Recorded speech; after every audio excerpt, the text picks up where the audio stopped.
महापुरुषों प्यार से कहिए धन निरंकार जी। सतगुरु माता सुदीक्षा सविंदर हरदेव जी महाराज की जय।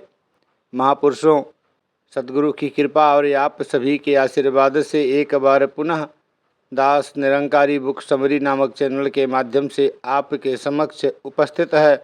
दास ने पीछे भी एक संत निरंकारी मिशन की पुरातन पुस्तक युग पुरुष का सहारा लेकर के आपके चरणों में उपस्थित हुआ था। दास उसी पुस्तक का सहारा लेकर के उसमें निरंकारी मिशन के महान संत श्री पूर्ण प्रकाश साकी जी ने शहंशाह बाबा अवतार सिंह जी महाराज की पूरी जीवन गाथा लिखी है। और दास ने पीछे भी इस बात का जिक्र किया था कि हम सभी संत महापुरुष का ये दायित्व बनता है कि जहाँ हम स्वयं इस पुस्तक को पढ़ें, वहीं इसे ज़्यादा से ज़्यादा जितने भी अपने मोबाइल में संत महापुरुषों के नंबर हैं उनको शेयर करें। एक महात्मा ने दास को कमेंट किया कि आप इस पुस्तक की कॉपी करवा लीजिए। दास इस पुस्तक को कॉपी कराने की अवस्था में नहीं है, क्योंकि ये पुस्तक इतनी पुरातन है कि इसे हाथ लगाते ही ये पन्ना पन्ना अलग हो जाता है। दास इसका फ़ोटो खींच करके फिर जूम करके रिकॉर्ड कर रहा है। और आज जैसा सतगुरु माता सुदीक्षा सविंदर हरदेव जी महाराज का परम पूज्य राजपिता जी का ये ध्यान है कि आने वाले 5 सालों में जब हम अपने मिशन की 100 साल पूरे होंगे, तब तक हुजूर का ये ध्यान है कि इस संपूर्ण ब्रह्मांड में कोई ऐसा व्यक्ति ना हो जिसे इस बात की जानकारी ना हो कि आज इस धरा पे, इस दुनिया में ऐसा भी कोई पैगंबर, ऐसा भी कोई मुर्शद, ऐसा भी कोई औलिया है, ऐसा भी कोई सदगुरु है जो इस पार ब्रह्म परमात्मा रमे हुए राम, इस निरंकार अकाल पुरुष वाहिगुरु अल्लाह ताला का दीदार करा सकता है। हुजूर का तो ध्यान है कि हम इस प्रचार प्रसार के अंग बने। हर एक गुरसिख, हर एक महात्मा, हर एक संत, तो कहीं ना कहीं हुजूर का ध्यान ये है कि हम अपने आप में बदलाव लाएं, हम अपने कर्मों में बदलाव लाएं, हम अपने स्वभाव में बदलाव लाएं, क्योंकि प्रचार तो महाराज इसी से हो सकता है। सामने वाले को बार बार कहने जाएं तो वो पलट करके एक ही प्रश्न करता है कि आप इस परमात्मा को जानते हो, आप इस परमात्मा को देखा है, आपके जीवन में ये रमा हुआ राम, ये वाहिगुरु अल्लाह ताला ईश्वर गाड आया है, आप में तो कोई बदल दिख नहीं रहा, आपके हालात तो ऐसे ही हैं, तो कहीं ना कहीं हम उससे डिफेंड नहीं कर पाते हैं। इसीलिए आज सतगुरु का ये ध्यान है कि निरंकारी महात्मा, निरंकारी गुरसिख सत्संग में खड़ा होकर के अगर कहीं पर भी कोई विचार करता है तो वो पवित्र अवतार वाणी से करे, पवित्र हरदेव वाणी से करे, या निरंकारी मिशन के जो साहित्य हैं उनसे अपनी बातों को रखे। इससे जहाँ मेरा यकीदा इस पार ब्रह्म परमात्मा और सतगुरु के चरणों में दृढ़ होगा, वहीं मिशन की बातें संसार में, समाज में पहुँचेंगी और मेरे जीवन में भी परिवर्तन आएगा। तो एक बार पुनः यही अरदास आप सभी संत महापुरुषों के चरणों में कि इस दुर्लभ पुस्तक को जहाँ स्वयं आप पढ़ें, वहीं एक ही एक महापुरुष के मोबाइल में इसे शेयर करने की भी कृपा करें। ये भी एक सेवा है। और ये दुर्लभ पुस्तक जो आज पब्लिकेशन पर भी उपलब्ध नहीं है, एक संत महापुरुष के घर में था, उनकी कृपा से मिला है। इसे पुनर्जीवित करने का एक छोटा सा प्रयास। और सबसे बड़ी बात ये कि एन केन परखरेण मन का तार इस पार ब्रह्म परमात्मा में लगा रहे। सतगुरु के एक ही एक वचन को हम अपने जीवन में धारण करके जहाँ अपना सुधार कर पाएँ, अपना लोक सुखी और परलोक सुहेला कर पाएँ, वहीं सतगुरु के इस विश्वव्यापी मिशन में योगदान भी दे पाएँ। तो यही सतगुरु के चरणों में। और एक पूर्ण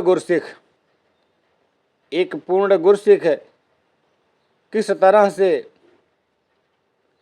पूरे संसार का मालिक बनता है, शहंशाह कहलाता है, ये इस युग पुरुष पुस्तक में बताया गया है।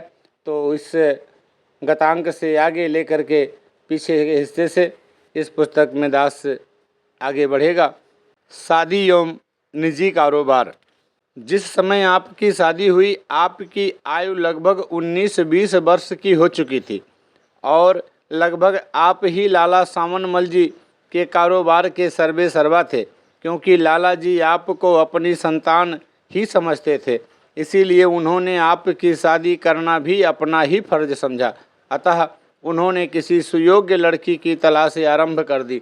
सनातन विचार होने के कारण लाला जी चाहते थे कि कोई ऐसी लड़की मिले जो सर्वगुण संपन्न हो।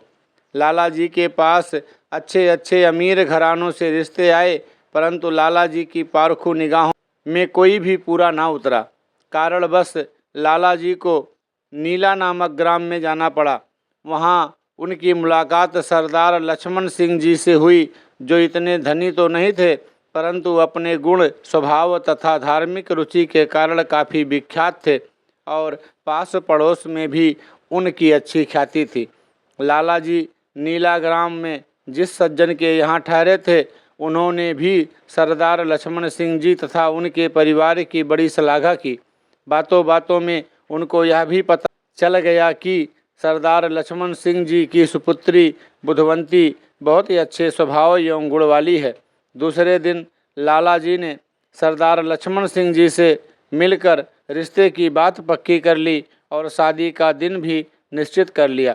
यह काम कर लेने के पश्चात लाला जी ने रावलपिंडी वापस पहुंचकर आपकी शादी की तैयारियां आरंभ कर दी। लाला जी की सुपत्नी की हार्दिक इच्छा थी कि यह शादी बड़ी धूमधाम से होनी चाहिए। दोनों प्राणी शादी की तैयारियों में जुट गए।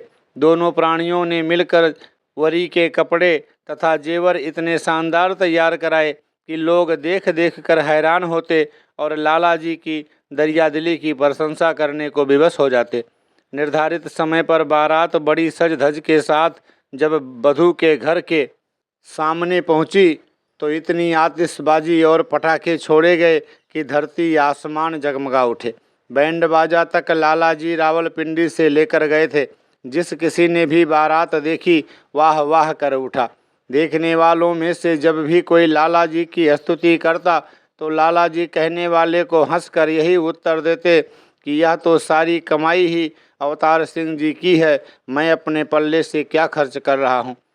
लड़की पक्ष वालों ने भी बारात का जी भरकर स्वागत किया और सेवा में भी कोई कसर न छोड़ी।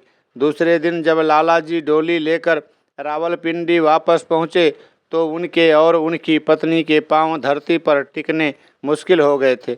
यहाँ भी उन्होंने रिश्तेदारों तथा जानने वालों में मिठाइयाँ आदि बांटकर तथा खाना खिलाकर अपने मन की प्रसन्नता प्रकट की। अब आपसी प्यार की सुदृढ़ता यहाँ तक पहुँच चुकी थी कि अगर लाला जी के सामने आपका नाम भी कोई ठीक तरह से अथवा आदर से ना लेता तो लाला जी बुरा मान जाते। इधर आपकी सुपत्नी बुधवंती जी ने थोड़े ही दिनों में सब परिवार वालों का मन मोह लिया।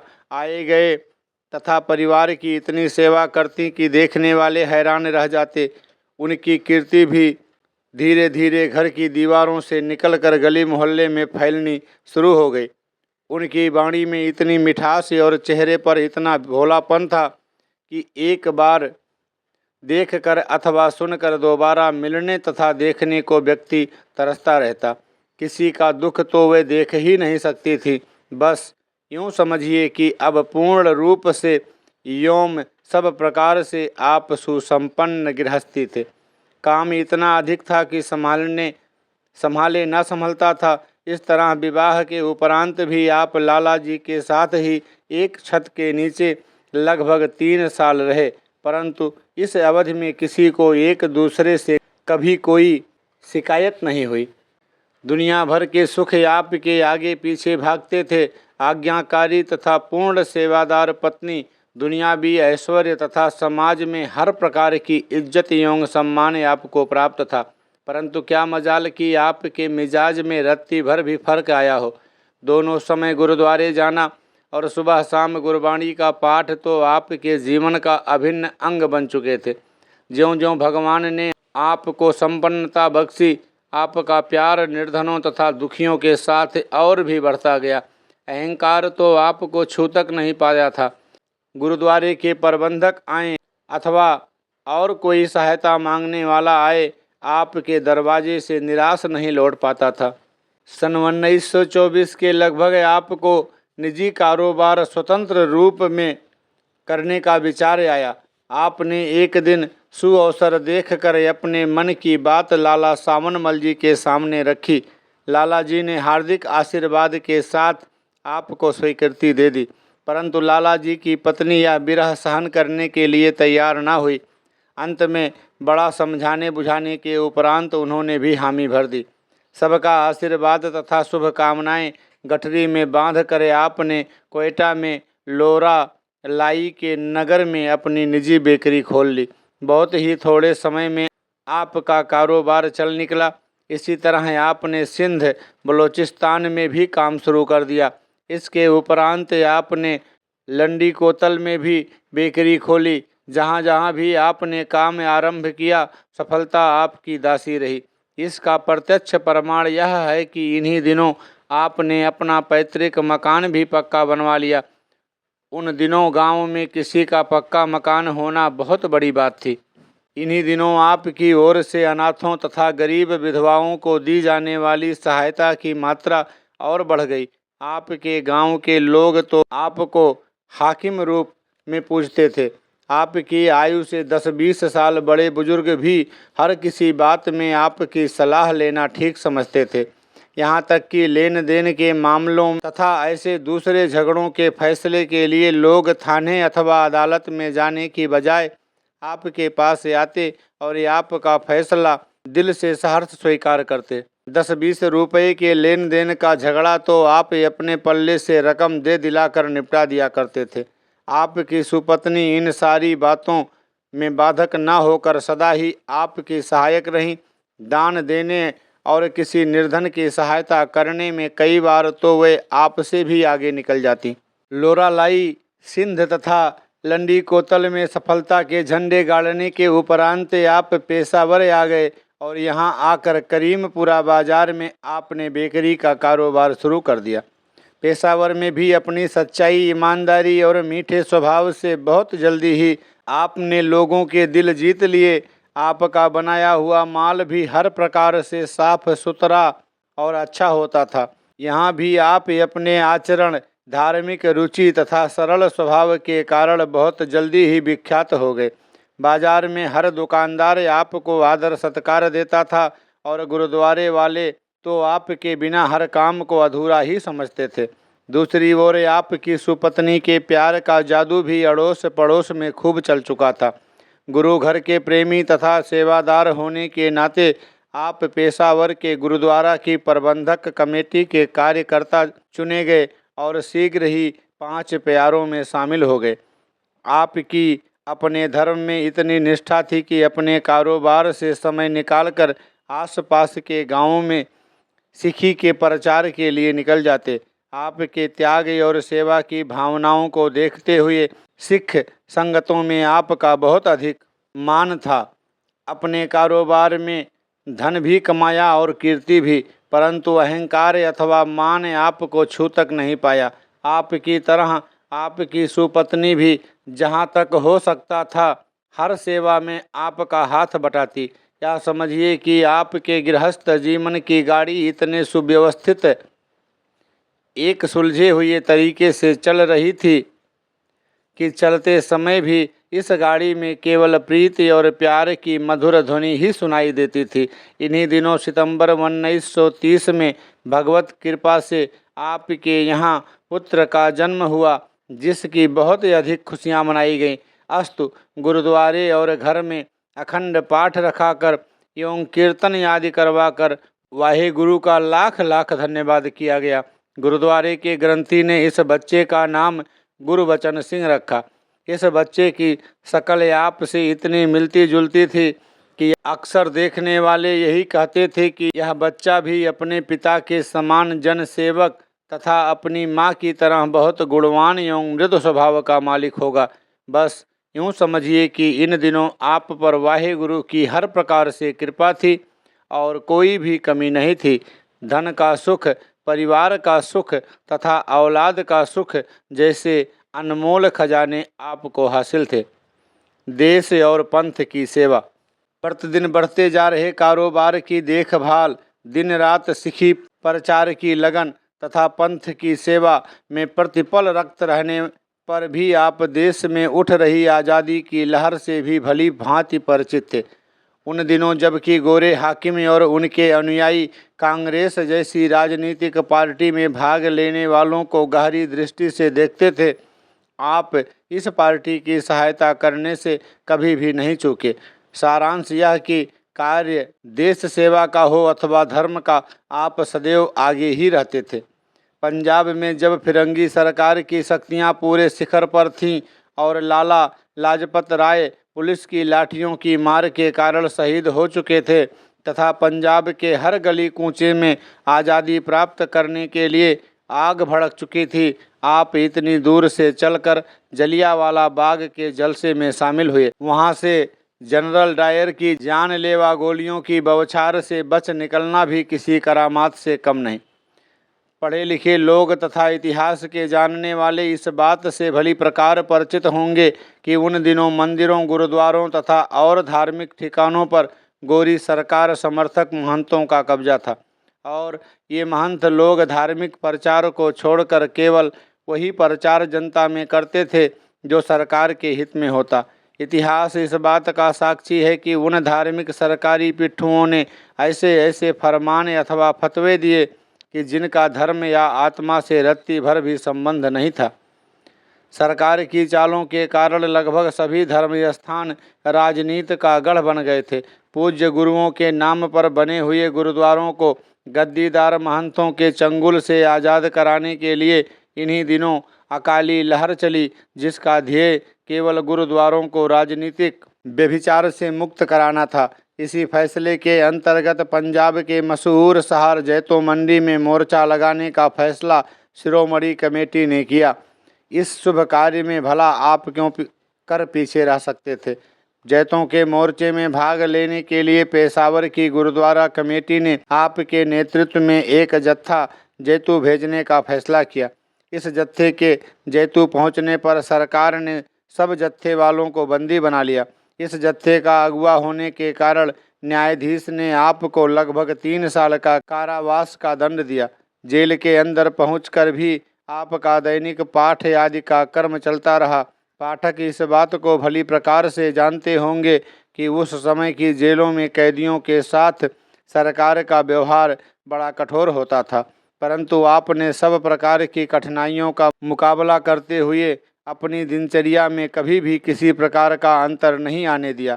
आप पाठ की समाप्ति से पहले किसी भी काम को हाथ ना लगाते थे। कारावास के इस जीवन में आपको गुरबाणी के स्वाध्याय तथा विचार का खूब समय मिला और आपके मन में प्रभु प्राप्ति की इच्छा जागृत हुई और आप आनंद अथवा आत्मिक शांति पाने के लिए अधीर हो उठे। पाठ तथा सुमिरन पर आपने और भी अधिक समय लगाना आरंभ कर दिया। अस्तु, जब आप लगभग 2.5 वर्ष के उपरांत जेल से बाहर आए तो आपका वैराग्य भाव चरम सीमा पर था। जेल से बाहर आकर आपने सेवा आदि कार्यों में पहले से भी अधिक समय लगाना शुरू कर दिया, परंतु इतना कुछ करते हुए भी आपके मन को शांति ना मिली। आप अक्सर अपने मिलने जुलने वालों को अपने मन की अवस्था बताते हुए यही कहते कि पता नहीं क्या कारण है कि इतनी सेवा, सुमिरन तथा पाठ करने पर भी मुझे ऐसा लगता है कि जैसे मेरी कोई अनुपम वस्तु कहीं खो गई है। जितनी देर पाठ याद करता हूँ मन कुछ शांत रहता है, परंतु इसके उपरांत मन में अशांति तथा भटकन सदा बनी रहती है। इसी प्रकार समय व्यतीत होता गया। सब प्रकार की सेवा पर हजारों रुपए खर्च करने पर भी मन की अशांति दूर न हो सकी। इसी प्रकार समय व्यतीत करते हुए सन 1929 आ गया। सतगुरु बाबा बूटा सिंह जी से प्रथम भेंट। यह तो पहले ही आप सुन चुके हैं कि प्रातः और सायं गुरुद्वारे जाना तथा पाठ आदि करना आपकी दिनचर्या बन चुकी थी। अपनी आदत के अनुसार आप एक दिन जब सुबह अपनी दुकान पर गुरबाणी का पाठ कर रहे थे तो एक व्यक्ति धन्ना सिंह, जो कि दूध का काम करता था, आपको पाठ करते हुए देखकर रुक गया, किंतु आपका ध्यान पाठ में लगा होने के कारण आपने उसकी ओर ध्यान न दिया और पाठ में लगे रहे। आपको इस तरह पाठ में लगे देखकर धन्ना सिंह ने प्रश्न किया कि महाराज क्या कर रहे हो, परंतु आपने तल्लीनता में फिर भी कोई ध्यान नहीं दिया। इस पर उसने दोबारा प्रश्न दोहराया। उसके द्वारा इस तरह से टोके जाने पर आपने कुछ क्रुद्ध होते हुए उत्तर दिया, क्या आप देख नहीं रहे कि मैं पाठ कर रहा हूँ? कुछ समझ और विचार कर पाठ किया करो, धन्ना सिंह ने कहा। धन्ना सिंह के इस तरह कहने पर आप कुछ खिन्न हो उठे और उत्तर दिया कि यह गुरु नानक साहब की वाणी है, यह जानकर ही इसका पाठ कर रहा हूँ और प्रतिदिन करता हूँ। यह वाणी ब्रह्मज्ञानियों की है, इसलिए आपको चाहिए कि पहले किसी ब्रह्मज्ञानी महापुरुष से इसका भेद जानकर तथा यह समझकर कि श्री गुरु नानक देव जी क्या आदेश दे रहे हैं, पाठ करें। धन्ना सिंह ने फिर कहा, मैं प्रतिदिन प्रातः सायं गुरुद्वारे जाता हूँ तथा गुरुओं के आदेशानुसार यथाशक्ति सेवा भी करता हूँ। अपनी आमदनी का 10वां अंश तथा 10 बंध भी गुरुओं की आज्ञानुसार भेंट कर देता हूँ। मैं नहीं जानता कि इनके उपरांत और भी कोई बात समझने की है। दूसरे दिन भी धन्ना सिंह ने आपको पाठ करते समय पहले वाली बात कही। तीसरे दिन फिर ऐसा ही हुआ। इस पर आपके मन में विचार आया कि अजीब प्राणी से वास्ता पड़ा है जो प्रतिदिन मेरे पाठ में विघ्न डाल देता है। उस दिन आपकी और धन्ना सिंह की और भी बहुत सी बातें हुई। धन्ना सिंह जो कुछ समय उपरांत चला गया, पर आप सारा दिन ही उसकी कही हुई बातों पर विचार करते रहे। कभी तो आपको क्रोध आ जाता कि भला मानस रोज ही मेरा पाठ खराब कर देता है, और कभी उसकी अनोखी बातों पर विचार करने लगते, क्योंकि इस दिन तक ना तो आपने कभी मन में यह सोचा था और ना ही किसी ने आपको यह बताया था कि गुरुवाणी केवल पढ़ने की नहीं अपितु समझने व समझ कर मानने की वस्तु है। सारा दिन इसी उधेड़ बुन में व्यतीत हो गया। रात को बिस्तर पर आराम करते हुए भी अनेकों विचार आपके मन में उठते रहे।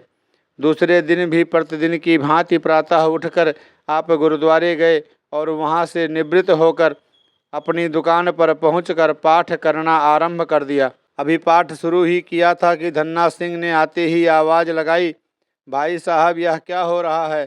पाठ कर रहे हो या घास काट रहे हो? उसका इतना कहना ही था कि आप क्रोध में आकर उठ खड़े हुए और धन्ना सिंह से कहने लगे, मुझे समझ में नहीं आता कि तुम किस प्रकार के व्यक्ति हो। आज 2-3 रोज हो गए हैं आपको प्रतिदिन मेरे पाठ में विघ्न डालते हुए। मैंने तो अमृत पान कर लिया है तथा सिखी के सारे निशान भी पूर्ण रूप से धारण कर रखे हैं। गुरु घर और संगतों की सेवा में भी अपनी ओर से कभी कोई कमी नहीं छोड़ी। फिर मुझे समझ नहीं आती कि आप प्रतिदिन आकर मुझे क्यों टोकते हैं। क्या पाठ करना यथार्थ नहीं, अथवा ऐसा करके मैं कोई बुरा काम कर रहा हूँ? आपकी बातें सुनकर धन्ना सिंह मुस्कुराता रहा तथा उस पर आपके क्रोध का तनिक भी प्रभाव नहीं पड़ा। उसने बड़े प्यार से आपको कहा कि भाई साहब, आप बिल्कुल यथार्थ बातें कह रहे हैं। मैं यह नहीं कहता कि आप कोई बुरा काम कर रहे हैं। मैं तो आपसे केवल यह विनती करना चाहता हूँ कि किसी पूर्ण महापुरुष से मिलकर गुरबाणी का मतलब समझ लें। बिना समझे पढ़ने का कोई लाभ नहीं। लाभ तो तभी प्राप्त हो सकता है कि जो कुछ गुरबाणी कहती है उसको समझ और मान कर उसके हुक्म के अनुसार उस पर चलें। इसीलिए मैं बारंबार आपसे यही विनती कर रहा हूँ कि पहले उस भेद को समझें तथा अपने जीवन के उस ध्येय को जानें जिसकी जानकारी करने के लिए गुरबाणी हमें कहती है। बिना जगह ठिकाने का अता पता जाने यूं ही चलते जाना कोई बुद्धिमत्ता नहीं है। मैं कोई ज्ञानी तो हूँ नहीं जो गुरबाणी के अर्थ निकालता रहूँ। जैसे बाकी लोग पढ़ रहे हैं मैं भी वैसे ही पढ़ता हूँ। यह लाखों पाठ करने वाले गलत तो हो नहीं सकते। दूसरी बात यह कि मुझे तो कोई ऐसा आदमी नज़र नहीं आता जो मुझे इससे अधिक कुछ बता सके। आपका यह उत्तर सुनकर धन्ना सिंह ने बड़े प्यार से कहा कि भाई साहब, बूटा सिंह जी इस अलौकिक भेद को समझते हैं। आप भी उनसे किसी समय मिलकर गुरबाणी की वास्तविकता समझकर अपने जीवन का ध्येय जान सकते हैं। धन्ना सिंह से हुई इस बातचीत के उपरांत आपके मन में भी वास्तविकता समझने की आकांक्षा तीव्र हो उठी, क्योंकि पाठ आदि तथा इतनी सेवा करने पर भी आप अपने आप में हर समय कुछ ना कुछ कमी जरूर महसूस कर रहे थे। इसीलिए आप बाबा बूटा सिंह जी से मिलने और कुछ जान लेने के लिए किसी सुअवसर की खोज में रहने लगे। ब्रह्म ज्ञान की प्राप्ति। अभी इस बातचीत को कुछ थोड़े दिन ही बीते थे कि 15 मई 1929 के शुभ दिन को, जबकि बाबा बूटा सिंह जी उधर से गुजर रहे थे, आपके पड़ोसी ने बताया कि देखो वह रहे बाबा बूटा सिंह जी जिनसे आप मिलना चाहते हैं। आपके उस पड़ोसी का नाम अनूप सिंह था। उसकी बात सुनकर जब आपने नज़र ऊपर उठाई तो भाई साहब बूटा सिंह जी का रूप रंग देखकर चकित से रह गए, क्योंकि उनकी वेशभूषा और चेहरे का जलाल ही ऐसा था। उन्हें देखकर ऐसा मालूम होता था जैसे कोई बहुत बड़ा रईस अथवा कोई महाराजा आया हो। सरदार अनूप सिंह जी ने आगे बढ़कर बाबा बूटा सिंह जी से पूछा, कहो भाई साहब जी, क्या हाल है, आनंद हो? सरदार अनूप सिंह जी की बात सुनकर बाबा बूटा सिंह जी ने तुरंत उत्तर दिया, कौन सा आनंद पूछते हो, भीतर का या बाहर का? यदि आप मेरे भीतर का आनंद पूछना चाहते हैं तो आनंद ही आनंद है, और यदि बाहर का आनंद पूछते हो तो मैं तुम्हारे सामने हूँ, जैसा हूँ दिखाई दे रहा हूँ। अनूप सिंह जी यह उत्तर सुनकर कुछ निरुत्तर से हो गए और बाबा बूटा सिंह जी को आपकी ओर इशारा करते हुए कहा कि ये हैं हमारे अवतार सिंह जी, जो आपसे मिलने के बड़े इच्छुक थे। आपने उसी समय कुछ आगे बढ़कर पूरे आदर सत्कार एवं प्यार से उनसे विनती की कि दास को समय दें, मैं आपसे गुरबाणी का भेद तथा व्याख्या समझना चाहता हूँ। बाबा बूटा सिंह जी, जिनका काम ही केवल जिज्ञासुओं की खोज था, ने फौरन उत्तर दिया, चलो भाई साहब जी, यहीं आपकी दुकान पर बैठकर थोड़ा विचार विमर्श कर लेते हैं। और बिना उत्तर की प्रतीक्षा किए आपकी दुकान पर पहुंच गए तथा मुस्कुराते हुए कहने लगे कि भाई साहब, आप पहले ऐसे व्यक्ति हैं जिन्होंने यह जिज्ञासा जाहिर की है, अन्यथा संसार तो आत्मा परमात्मा की बात को सुनना ही नहीं चाहता। आप सचमुच धन्य हैं। आप जैसे महान भावों के लिए श्री गुरु नानक देव जी ने वाणी में कहा है कि जिस जन को प्रभु दरस प्यासा, नानक ताके बल बल जासा। जिस मनुष्य को प्रभु परमात्मा की चाह है, ऐसे मनुष्य पर तो मैं प्राण तक न्यौछावर कर सकता हूँ। इधर आपने जब बाबा बूटा सिंह जी को दुकान पर आया हुआ पाया तो आप सोच में पड़ गए कि इस महान व्यक्ति को, जिसका पहरावा इतना उज्जवल तथा शानदार है, को बिठाऊं कहाँ पर, क्योंकि बेकरी की जगह का जो हाल होता है वह पाठकों से छिपा हुआ नहीं। आप को इस तरह असमंजस में पड़े देखकर बाबा बूटा सिंह जी ने स्वयं ही पटड़ी अपनी ओर खींची और उस पर बैठते हुए आपसे भी बैठने के लिए कहा। उनको ऐसा करते देखकर आप फिर सोच में पड़ गए कि कैसा महान व्यक्ति है यह, जिसे कहीं भी बैठ जाने में रत्ती भर भी संकोच नहीं। अन्यथा उजले कपड़ों वाले तो किसी स्थान पर बैठने से पहले 100 बार सोचते हैं।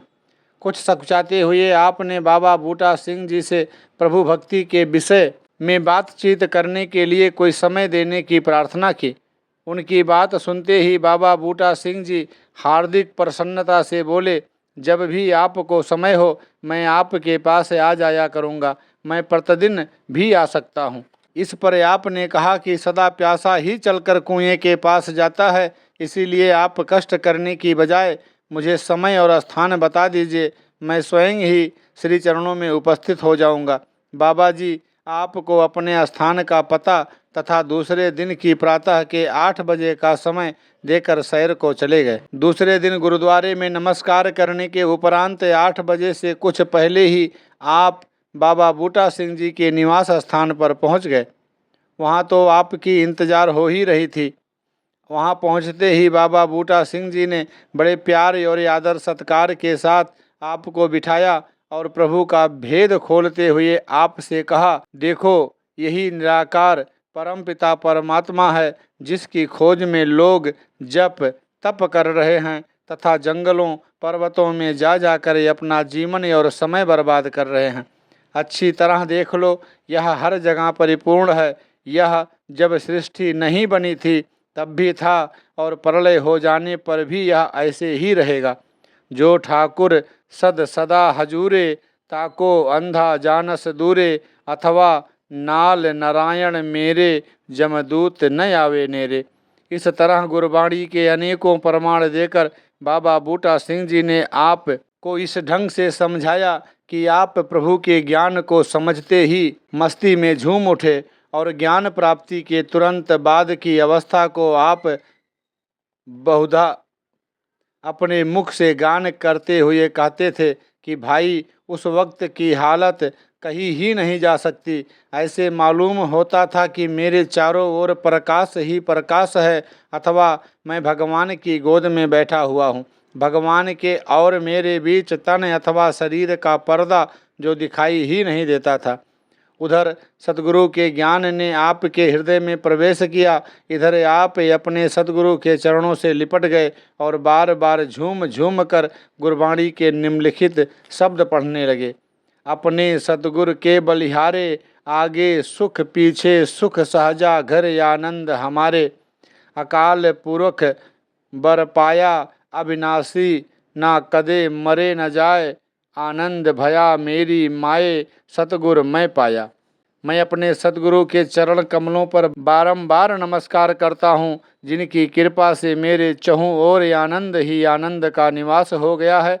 अथवा मुझे ऐसा सतगुरु मिला है जिसके मिलने से मेरी आत्मा को ऐसा पति मिल गया है जो कहीं आता जाता नहीं है और वह मौत की परिधि से भी बाहर है। ज्ञान प्राप्ति के उपरांत आप बाबा बूटा सिंह जी को नमस्कार करके प्रभु प्रेम की मस्ती में हिलोरे लेते हुए घर पहुंच गए। संजोगवश जिस समय आप घर पहुंचे तो मामा जय सिंह जी घर पर ही मौजूद थे। आपने पहुंचते ही बड़े उल्लास तथा प्रसन्नता के साथ उनको अपनी ज्ञान प्राप्ति की गाथा सुना दी, परंतु आपकी आशा के विपरीत मामा साहिब यह सुनते ही क्रोध में आ गए और आपसे कहने लगे कि आपने अपनी सारी साख मिट्टी में मिला दी। आपको गुरुद्वारों तथा सिख जाति में जो ऊंचा स्थान प्राप्त है वह अब नहीं रहेगा, तथा आपने ज्ञान प्राप्त करके अपने आप ही जनता की दृष्टि में अपना आदर सत्कार कम कर लिया है। परंतु आपने मामा जी की किसी भी बात का बुरा नहीं माना और मुस्कुराते हुए केवल यही कहा कि इतने वर्ष तो मैं गुरु नानक साहिब की बानी केवल पढ़ता ही रहा हूँ, परंतु आज जीवन में प्रथम बार वह काम किया है जिसको करने के लिए ही गुरु नानक साहिब ने अपनी बानी में प्रेरणा दी है अथवा आज्ञा दी है। इसके उपरांत आप एक बार फिर सिमरन में मग्न हो गए तथा मन ही मन अपने सद्गुरु बाबा बूटा सिंह जी का इस बात के लिए धन्यवाद भी करने लगे कि उन्होंने आप पर विशेष कृपा करते हुए बिना किसी परीक्षा के निरंकार प्रभु के दर्शन करा दिए हैं।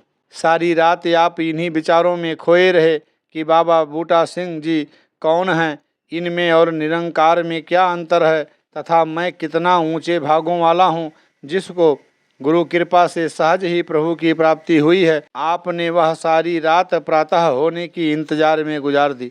मन यही चाहता था कि कब दिन चढ़े और मैं सद्गुरु के चरणों में पहुंच जाऊं। ज्ञान प्राप्ति के उपरांत पहली रात आपने जाग कर ही व्यतीत की। सुबह होते ही आप दैनिक कर्मों से निवृत्त होकर बाबा बूटा सिंह जी के निवास स्थान की ओर चल पड़े, परंतु उल्फत का तब मजा है दोनों हो बेकरार, दोनों तरफ हो आग बराबर लगी हुई के अनुसार अभी आप थोड़ी दूर ही गए थे कि बाबा बूटा सिंह जी मार्ग में ही मिल गए। सतगुरु को देखते ही आप भागकर उनके चरणों से लिपट गए तथा अनेक प्रकार से श्री चरणों की स्तुति करने लगे। बाबा बूटा सिंह जी ने आपको उठाकर हृदय से लगा लिया, दिल ने दिल की बात कही और दोनों सुबह की सैर के लिए चल पड़े। बाबा बूटा सिंह जी ने आपसे कहा कि चलते चलते भी निरंकार का सुमिरन करते रहिए। आज्ञा पाते ही आप सुमिरन में खो गए। कुछ पग चलने के उपरांत बाबा बूटा सिंह जी ने आपसे प्रश्न किया, भाई साहब क्या आप चारों खानियों का वर्णन जानते हैं? आपने इनकार में सिर हिला दिया। तो फिर आप मुझसे पूछते क्यों नहीं, मैं आपको समझा सकता हूँ। क्या? आपने चौंकते हुए कहा, मैंने आपसे 4 खानियों के लिए पूछा था, वह तो भली प्रकार जानता हूँ कि खाणियाँ 4 प्रकार की होती हैं, अंडज, जेरज, उद्भुज और श्वेतज। कुल सृष्टि इन्हीं खाणियों द्वारा रची गई हैं। अभी आप इसका वर्णन विस्तार से बता भी ना पाए थे कि बाबा बूटा सिंह जी ने टोकते हुए कहा, भाई साहब, मेरे द्वारा प्रथम बार पूछे जाने पर आपने कैसे इनकार कर दिया था। इस पर आपने उत्तर दिया कि मैं तो आपकी आज्ञानुसार निरंकार के सुमिरन में लगा हुआ था, इसलिए मैंने आपका प्रश्न सुना ही नहीं, तो उत्तर कैसे दे पाता। आपके मुख से ये शब्द निकले ही थे कि बाबा बूटा सिंह जी मिल गया कहते हुए आपके चरणों पर गिर पड़े। आपने उनकी अवस्था यह देखकर घबराते हुए कहा कि महाराज, यह आप क्या कर रहे हैं। बाबा बूटा सिंह जी ने उत्तर दिया कि आप धन्य हैं, आप महान हैं, ध्यान हो तो ऐसा हो। मैं तो आप जैसे ही आदमी की खोज में था कि जो पूर्ण रूप से मेरे वचनों को हृदय में स्थान दे सके। आप ही ऐसे प्रथम व्यक्ति हैं, इसीलिए मैंने आपको नमस्कार की है। सैर की समाप्ति के बाद बाबा बूटा सिंह जी आपको अपने निवास स्थान पर ले गए और जाते ही अपनी पत्नी को आज्ञा दी कि वे पलंग पर तुरंत उजली चादर बिछाएं, क्योंकि आज हमारे घर में पूर्ण संत आए हैं। पत्नी ने आज्ञा मानते हुए देखते ही देखते झाड़ पोंछ कर पलंग सजा दिया। आप यह देख कर मन ही मन विस्मित होते हुए सोच रहे थे कि बाबा बूटा सिंह जी को अवश्य ही कुछ हो गया है, अन्यथा कहाँ मैं, कहाँ पूर्ण संत की उपाधि और कहाँ यह दूध के समान उजला बिछौना। आप यही विचारों के इस जाल के ताने बाने में उलझे ही हुए थे कि बाबा बूटा सिंह जी ने आपको पलंग पर बिठा दिया तथा पूर्ण आदर सत्कार के साथ आपके चरणों पर नमस्कार करने के उपरांत अपनी पत्नी को भी आपको नमस्कार करने के लिए कहा। इसके बाद बाबा बूटा सिंह जी की पत्नी तो नाश्ता आदि तैयार करने में लग गई और आप और बाबा बूटा सिंह जी प्रभु चर्चा में लग गए। बाबा बूटा सिंह जी बारंबार यही कहते कि भाई साहब अवतार सिंह जी, आप धन्य हैं, और फिर नमस्कार करने के लिए सिर झुका देते। आप बार बार उन्हें ऐसा करते देखकर यह कर रोकने की कोशिश करते कि महाराज, बड़े तो आप हैं, आपकी ही कृपा द्वारा यह आनंद का महासागर अथवा सर्वव्यापी निरंकार प्रभु मुझे प्राप्त हुआ है, इसीलिए सेवा और नमस्कार मुझे ही करनी बनती है। परंतु बाबा बूटा सिंह जी, जो तू सो मैं हूँ, जो मैं हूँ सो तू है कहकर फिर आपके चरणों में झुक जाते। सारांश यह है कि समा और परवाने के प्यार भरे इस खेल में ही सारा दिन व्यतीत हो गया और लगभग जब रात के 11 बज गए तो आपको घर वापस पहुंचने का विचार आया।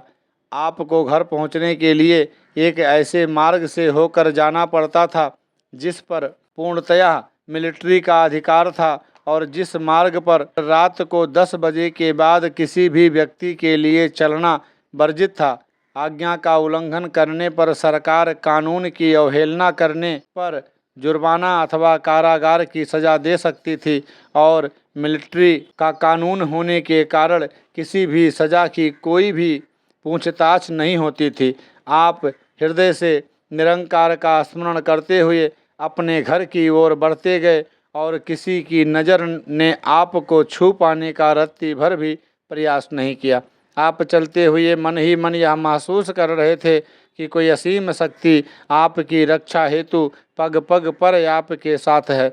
मार्ग पर चलते हुए आपको कई वर्दीधारी सशस्त्र सिपाही मिले और आप मन में यह सोच ही रहे होते थे कि इनमें से अभी कोई आपसे पूछताछ करेगा, परंतु इसको पूर्ण सतगुरु की करामात के सिवाय और क्या संज्ञा दी जा सकती है कि शुरू से लेकर अंत तक ना ही तो आपसे किसी ने पूछताछ की और ना ही किसी ने रोका टोका, अथवा आप तो हर आने जाने वाले को हर प्रकार से भली भांति देख रहे थे, परंतु आपको कोई भी देख नहीं पाया। प्रभु का स्मरण करते हुए आप घर पहुंच गए। आपको असमय घर पहुंचते देखकर आपके घर वाले बहुत विस्मित हुए, परंतु आप सुमिरन की मस्ती में लीन तथा मुख पर एक अलौकिक आनंद की आभा लिए हुए लेट गए। दास इस वीडियो को यहीं पे विराम देगा। इससे आगे की लिखे लेख को लेकर के अगले वीडियो में आपके श्री चरणों में उपस्थित होगा।